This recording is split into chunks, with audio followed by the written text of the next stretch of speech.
senior militer Israel tewas. Serangan udara mendadak dari pesawat tempur terbaru Suriah menghantam markas elit di jantung Israel. 300 pasukan tewas seketika. Siapa dalang di balik serangan udara paling presisi dalam sejarah konflik regional?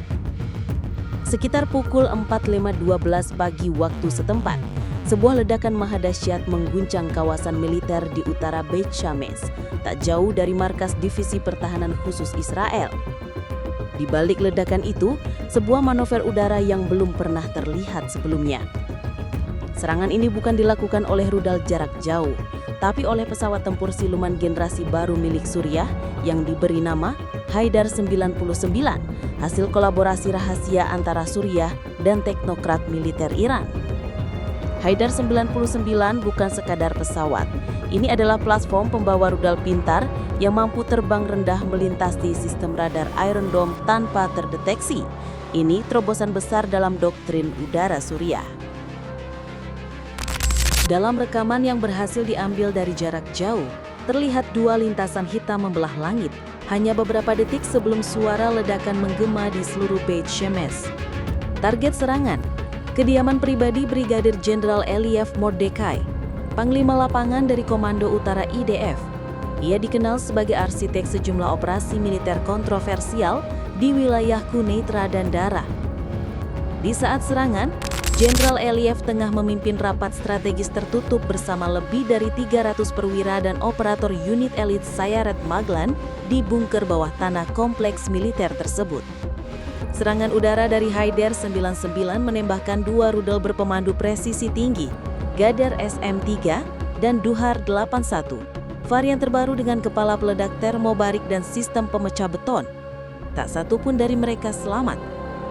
Kami kehilangan salah satu komandan terbaik kami.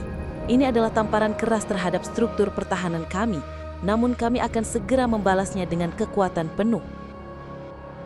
Ledakan menghancurkan bukan hanya struktur fisik, tapi juga menyobek pusat kendali komunikasi yang terhubung ke sistem drone militer dan komando brigade tempur di perbatasan utara.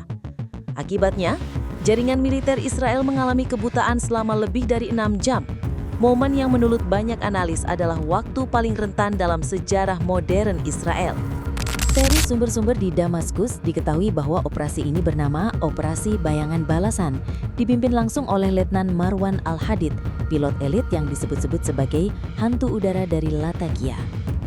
Menurut dokumen yang bocor dari intelijen Rusia, pesawat Haidar 99 lepas landas dari pangkalan T-4 Suriah, menempuh rute melingkar via perbatasan Irak-Jordan, menghindari radar AS dan Israel sebelum menyelinap masuk melalui lembah Arafah saat malam mencapai titik tergelapnya.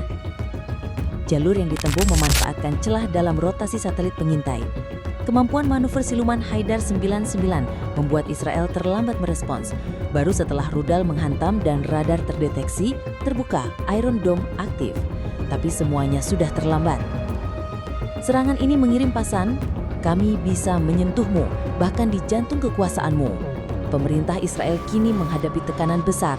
Rakyat bertanya, bagaimana mungkin satu pesawat musuh bisa menembus semua lapisan pertahanan dan menghancurkan pusat kekuatan militer sekelas Beit Shemesh? Dewan Keamanan PBB kembali menggelar sidang tertutup. Sementara itu Washington menyerukan penahanan diri. Tetapi di balik layar, pesawat-pesawat F-35AS dikabarkan mulai dipindahkan ke Tel Aviv sebagai bentuk perisai tak langsung.